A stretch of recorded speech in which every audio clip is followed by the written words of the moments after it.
करू नका. आम्ही सगळे पैसे ठेवलेत. तुझ्या लाडक्या बहिणींच्या खात्यामध्ये पैसे जाणार आहेत. लाडक्या बहिणींना श्रीराम नवमीचे औचित्य साधून बोनस डबल हप्ता आज 12 वाजेपासून जमा व्हायला सुरुवात झाली आहे. 12 जिल्ह्यांची यादी काल रात्रीच बँकांना देण्यात आली.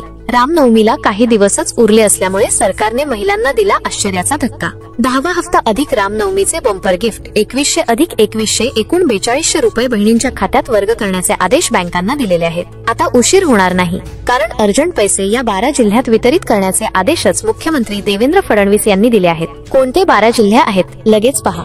बघा, सगळ्यांची लाडकी योजना म्हणजे मुख्यमंत्री माझी लाडकी बहीण योजना, त्याचा जो हप्ता आहे तो आम्ही त्या ठिकाणी सर्व महिलांच्या थेट खात्यामध्ये उपलब्ध करून देणार आहोत. आणि साधारणपणे 5-6 तारखेपासून याची प्रक्रिया पूर्ण होईल आणि 8 तारखेच्या आत सर्व महिलांच्या खात्यामध्ये हप्ता हा त्या ठिकाणी उपलब्ध होणार आहे. महिन्याचा जो हप्ता आहे तो आमच्या सर्व लाडक्या बहिणींच्या खात्यामध्ये जमा करणार. रामनवमी जवळ आली आहे. कोणतीही चौकशी न करता हप्त्यांचे वाटप होणार आहे. आता चौकशी पडताळणी न होता अर्जंट तातडीने हे पैसे महिलांना मिळणार आहे. योजनेच्या बाबतीत अनेक गैरसमज सुरू होते. लाडकी बहीण योजनेविषयी असंख्य प्रश्न महिलांच्या डोक्यात होते. पण आता बघा, एक कागदपत्र अर्जंट मध्ये तुम्हाला लागणार आहे. लक्षपूर्वक ऐका, उत्पन्नाचा दाखला हे एक कागदपत्र काही विशेष महिलांना लागणार आहे. 60 लाख महिला योजनेत अशा आहेत की ज्यांचा खूप मोठा प्रॉब्लेम झालेला आहे. तुम्हाला जर मेसेज आला नसेल पैसे जमा झाल्याचा, तर कदाचित तुमचाही हा प्रॉब्लेम असू शकतो. कारण की इन्कम सर्टिफिकेट उत्पन्नाचा दाखला काही महिलांकडून मागवण्यात आलेले आहे. आता कोणत्या महिलांना इन्कम सर्टिफिकेट लागणार आहे? उत्पन्नाचा दाखला कोणत्या बहिणींकडून मागवलेला आहे? आता उत्पन्नाचा दाखला जर तुम्ही जमा केला नाही तर तुम्हाला रामनवमीपर्यंत बोनस डबल हप्ता येणार नाही. 12 जिल्ह्यांची यादी बँकांकडे दिलेली आहे. आजपासून पैसे वाटपाला सुरुवात झालेली आहे. तुम्हाला मेसेज जर आला नाही तर कदाचित तुम्हाला हे कागदपत्र लागणार आहे की काय, की तुम्ही अपात्र झालेले आहात की नाही हे तुम्हाला चेक करावं लागणार आहे. 30 सेकंदात चेक करा की तुमचं नाव पैसे वाटपाच्या यादीत आहे की नाही. कारण की 60 लाख बहिणी ज्या आहेत तर त्या वगळण्यात आलेल्या आहेत. त्यांची 2 ते 3 मुख्य कारणं असणार आहेत. ती कारणं कोणती ती एकदा समजून घ्या आणि लगेच उत्पन्नाचा दाखला म्हणजेच इन्कम सर्टिफिकेट हा कोणत्या बहिणींना लागणार आहे. कोणत्या बहिणींना उत्पन्नाचा दाखला सादर केल्याशिवाय बोनस डबल हप्ता अर्थात एप्रिलचा 10वा हप्ता 2100 आणि श्रीराम नवमी गिफ्ट 2100 आहे तर तो मिळणार नाही. हे पहा, लगेचच्या लगेच पैसे वाटपाचे आदेश देण्यात आलेले आहेत. काही तासच उरलेले आहेत, म्हणजे 48 ते 72 तासात 36 जिल्हे घ्यायचे आहेत. पण त्यातच हे कागदपत्र जर तुमच्याकडून मागवलं आणि तुम्ही जर ते दिलं नाही तर कदाचित बाकीच्या महिलांना पैसे मिळतील पण तुम्हाला मिळणार नाहीत. कारण की इन्कम सर्टिफिकेट डॉक्युमेंट कोणाकडून मागवलंय हेच तुम्हाला माहिती असणं खूप गरजेचं आहे.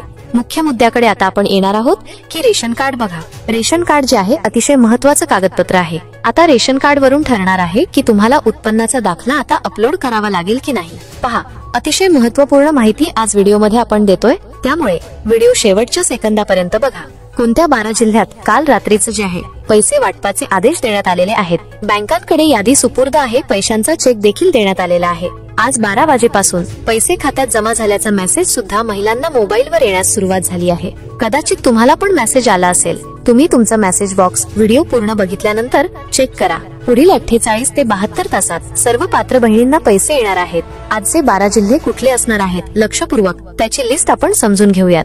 नंतर कोणत्या 60 लाख महिलांचा प्रॉब्लेम झालेला आहे, काय कारण आहे लक्षपूर्वक ऐका. आता 60 लाख महिला या अशा आहेत की ज्या शेतकरी महिला आहेत, म्हणजे ज्या महिलांच्या नावे काहीतरी जमीन आहे. आता लक्षपूर्वक ऐका, शेतकरी महिला ज्या आहेत तर त्या नमो शेतकरी आणि पीएम किसान सन्मान निधीचा फायदा घेत आहेत. म्हणजेच काय की त्या पीएम किसान सन्मान निधी आणि नमो शेतकरी योजनेचा हप्ता त्यांच्या नावे घेत आहेत. म्हणजेच हा हप्ता जवळपास नमोचा 6 आणि पीएमचा 6 असा एकूण 12,000 रुपये आहे. मग वर्षाला 12,000 म्हणजे महिन्याला 1,000 आणि लाडकी बहीण योजनेचे 2100. तर सरकारच्या नियमानुसार असं सांगितलं गेलंय की प्रत्येक महिलांना फक्त 2100 रुपये प्रत्येक महिन्याला मिळणार आहेत सरकारच्या माध्यमातून. मग आता हे 2100 आणि ते 1000 असे 3100 होतात. तर मग सरकार काय करणार? नमो शेतकरी व पीएम किसानचे चालू ठेवणार, पण लाडकी बहीण योजनेचे जे पैसे आहेत ते 2100 वरून फक्त 1100 करणार. तर असंही त्या ठिकाणी सांगण्यात आलेलं आहे. त्यामुळे आता उत्पन्नाचा दाखला पहा. हा कागदपत्र तुम्हाला आता भरावं लागेल का? ते कोणत्या महिलांना लागणार आहे ही सगळ्यात मोठी शंका आहे. आणि महिला दिवस गिफ्ट साठी खूप महत्वाची गोष्ट इथे समोर आलेली आहे. बघा, तो डाऊट आहे, ती शंका आहे, तोच मुख्य मुद्दा आहे. उत्पन्नाचा दाखला कोणाला लागणार?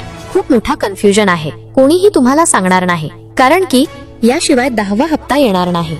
अजूनही तुम्हाला पैसे पडले नसतील तर तर कदाचित हेच कारण असेल. आता कोणत्या रेशन कार्ड धारकांना हे लागणार, लक्षपूर्वक ऐका.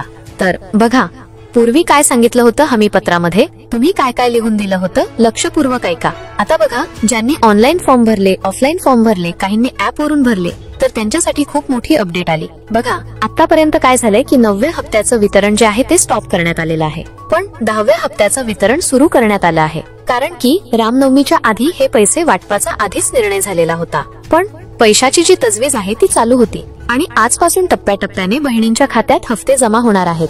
12 जिल्ह्यांची यादी देखील आलेली आहे. बघा, 6 विभाग आहेत. बघा, महाराष्ट्रामध्ये 6 विभाग आहेत. यामध्ये नागपूर विभाग, छत्रपती संभाजीनगर विभाग, पुणे विभाग, नाशिक विभाग, तर असे 5-6 साधारणपणे 6 विभाग आहेत. तर 6 विभागामधून 2-2 जिल्ह्यांची निवड करण्यात आलेली आहे. ते 2 जिल्हे कुठले असणार आहेत, प्रत्येक विभागातले, त्याची नावे पुढे सांगण्यात येणार आहेत. पण उत्पन्नाचा दाखला आता जरी तुमच्या जिल्ह्याचं नाव याच्यात येणार आहे का ते पहा. तुम्हाला कागदपत्र लागणार आहे का, उत्पन्नाचा दाखला भरण्याची तुम्हाला गरज आहे का, ते जर तुम्हाला माहिती नसेल तर कदाचित बाकीच्यांना पैसे येतील पण तुम्हाला येणार नाहीत. त्यामुळे व्हिडिओ लक्षपूर्वक कान देऊन शेवटपर्यंत पहा. आता सगळ्यात आधी आपण कोणत्या महिलांना हे कागदपत्र, उत्पन्नाचा दाखला दाखवावा लागेल याची माहिती लगेच सांगतो. आता पहा, 3 टप्प्यातल्या महिला यासाठी असणार आहेत. पहा, महिलांची 3 कॅटेगरी तयार करण्यात आलेली आहे. महिलांची 3 टाईप पाडण्यात आलेले आहेत.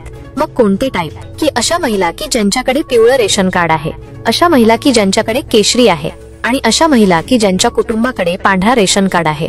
आता तुमच्याकडे कोणत्या कलरचं रेशन कार्ड आहे कमेंट करा, कारण की कलर वरूनच तुम्हाला उत्पन्नाचा दाखला लागेल की नाही हे समजणार आहे. आता पहिला मुद्दा, जर पिवळं रेशन कार्ड असेल तर तुम्हाला उत्पन्नाच्या दाखल्याची गरज नाही. स्पष्टपणे सांगितलं जातंय की तुमचं पिवळं जर रेशन कार्ड असेल तर तुम्हाला उत्पन्नाचा दाखला दाखवण्याची गरज नाही. पिवळं रेशन कार्ड म्हणजे बीपीएल रेशन कार्ड. तर पिवळं जर असेल तर उत्पन्नाच्या दाखल्याची गरज नाही. पण उत्पन्नाची तुम्हाला माहिती आहे का, म्हणजे जी प्रत आहे बघा, ही प्रत आपल्याला अपलोड करायची आहे कुठे, तर लाडकी बहीण योजनेच्या फॉर्म मध्ये तुम्हाला अपलोड करायची असते. पण पिवळं रेशन कार्ड असेल तर तुम्हाला क्लिअर कट गरज नाही. मग दुसरी गोष्ट आता पहा, दुसरी महत्वाची गोष्ट की ज्यांच्याकडे केसरी कलरची शिधापत्रिका आहे. आता तुमच्याकडे रेशन कार्ड कोणत्या कलरचं आहे, पिवळं असेल तर विषय संपला. आता राहिला प्रश्न केशरी आणि पांढऱ्यासाठी, आणि ते एकदा समजलं की लगेच आपण कोणत्या 12 जिल्ह्यात पैसे जमा होत आहेत ते सांगतो. आता केशरी जर असेल तर हे एपीएल मध्ये येते, आणि केशरी रेशन कार्ड असलेल्या कुटुंबाचं उत्पन्न 15,000 ते 1 लाख या दरम्यान असते. त्यामुळे तुम्हाला उत्पन्नाच्या दाखल्याची इथे गरज नाही. हे कन्फ्युजन इथे क्लिअर होतंय. तुमच्या सर्व शंका ज्या आहेत त्या तुमच्या क्लिअर करत आहोत. कोणीही माहिती सांगणार नाही, कारण की हे जर तुम्हाला माहिती नसेल आणि कागदपत्र मागवलं, जसे 60 लाख महिला योजनेतून बाहेर गेलेल्या आहेत, तर कदाचित तुमचाही नंबर त्यामध्ये लागू शकतो. आता राहिला प्रश्न, पांढरं रेशन कार्ड तुमच्याकडे असेल तर तुम्हाला इन्कम सर्टिफिकेट लागणार आहे किंवा उत्पन्नाचा दाखला तुम्हाला लागणार आहे. आणि ज्यांचं पांढरं रेशन कार्ड आहे तर ते ज्या व्यक्ती असणार आहेत किंवा ते जे कुटुंब आहे तर त्यांची एक विशेष पडताळणी देखील होणार आहे. जर तक्रार आली तर पडताळणी होईल, कारण की पांढरं रेशन कार्ड म्हणजेच काय, की त्यांचं फॅमिलीचं उत्पन्न हे जास्त असतं, 2.5 लाखापेक्षा जास्त, किंवा त्यांचं उत्पन्नच मुळात जास्त असतं. पण मग ते 2.5 लाखाच्या आत आहे की नाही, तर हे सिद्ध करायला त्यांना उत्पन्नाचा दाखला 2.5 लाखाच्या आत मागवला जाऊ शकतो. आता याचं तात्पर्य असं झालं की पिवळं केशरी जर रेशन कार्ड असेल तर तुम्हाला उत्पन्नाचा दाखला लागणार नाही 10व्या हप्त्यासाठी. पण जर तुमच्याकडे पांढरी शिधापत्रिका असेल तर तुम्हाला इन्कम सर्टिफिकेट म्हणजेच उत्पन्नाचा दाखला लाडकी बहीण योजनेसाठी लागू शकतो, मागवला जाऊ शकतो.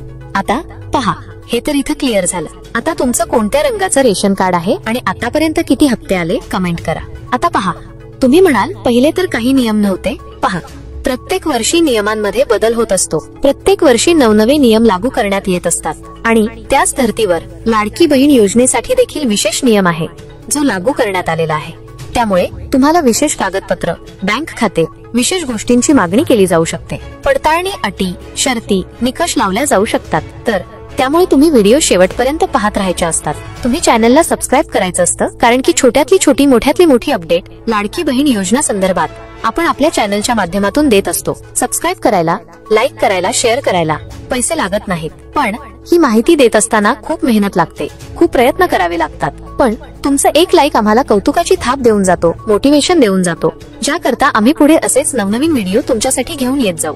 आजपासून लाडकी बहीण योजनेचा 10वा हप्ता एप्रिलचा हप्ता श्रीराम नवमीचे औचित्य साधून बोनस गिफ्ट 2100 अधिक 2100 एकूण 4200 रुपये बहिणींच्या खात्यात जमा व्हायला सुरुवात झाली आहे. आता याच्यामध्ये सगळ्यात आधी छोटे छोटे जिल्हे घेतले जातात, ज्यामध्ये बीड असेल, छत्रपती संभाजीनगर, त्याचबरोबर इकडे अहिल्यानगर देखील जे आहे ते घेतलं जाऊ शकतं. कारण की लोकसंख्या जरी जास्त असली तरी लाभार्थी संख्या पुण्यामध्ये जास्त आहे. त्याचबरोबर गडचिरोली, कोल्हापूर असेही जिल्हे अर्जंटमध्ये सुरुवातीला घेतले जातात. इकडे ठाण्यामध्ये सगळ्यात आधी पैसे प्रत्येक वेळेस प्रत्येक टप्प्यात आलेले आहेत. सगळ्यात महत्वाची गोष्ट म्हणजे बँक खातं पहा. स्टेट बँकेमध्ये तुम्ही खातं जर उघडलं असेल तर सगळ्यात आधी पैसे येतील, पोस्टात पैसे येतील, पण पोस्टामध्ये बऱ्याच वेळा मेसेज येत नाही, त्यामुळे मेसेज चेक करा. Indian bank, HDFC, ICICI bank, bank of Maharashtra, UCO bank, तर यामध्ये पैसे सर्वात जलद त्या ठिकाणी येतात. सेंट्रल गव्हर्नमेंटच्या या बँका आहेत, त्यामुळे ऑटोमॅटिक तुमचं खातं आधारला लिंक होऊन जातं, त्यामुळे चिंता करण्याची गरज नाही. तर अशाच प्रकारे तुम्हाला पैसे येणार आहेत. तर तुम्ही कोणत्या जिल्ह्यातून बोलत आहात, कोणत्या जिल्ह्यातून व्हिडिओ पाहत आहात, कमेंट करा. तुम्हाला आतापर्यंत किती पैसे आले कमेंट करा. नक्कीच तुम्हाला नवनवीन माहिती अपडेट्स अशा पद्धतीने भेटत राहतील. चॅनलला सबस्क्राईब करून ठेवा. बेल नोटिफिकेशन ऑल प्रेस करा. धन्यवाद.